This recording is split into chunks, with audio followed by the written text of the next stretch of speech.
ညာခင်အိတ်ဆက်တဲ့အချိန်မှာကောင်းကောင်းမွန်မွန်နဲ့စိတ်လေးအေးချမ်းချမ်းလေးအိတ်ဆက်နိုင်ယူနိုင်ဖို့စိတ်ပူပန်စရာတွေကိုမတွေးဘဲနဲ့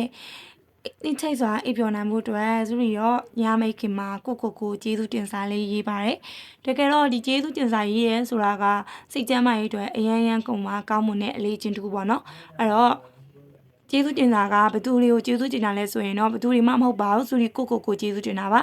သူရဲ့ဖြစ်တည်မှုတွေကိုကျေးဇူးတင်တယ်သူရီမှာဖြစ်တည်နေတဲ့သူရဲ့ကျမရေးကိုလည်းကျေးဇူးတင်တယ်သူရီဒီနေ့တနေ့တာမှာလုပ်ခဲ့တဲ့လုပ်ငန်းအသေးအမွှားလေးကစားကျေးဇူးတင်ပါတယ်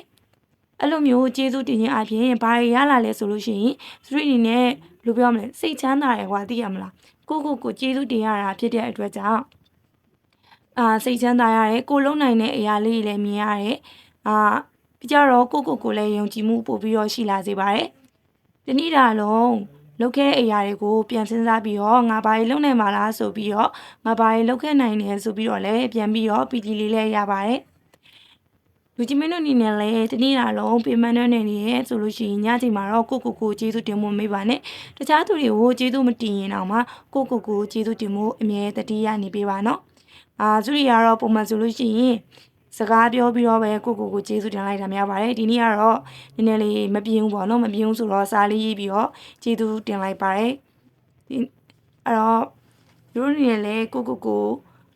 ကျေးဇူးတင်လို့ရပါတယ်အဲ့တော့ဘိုင်ဘိုင်ပါ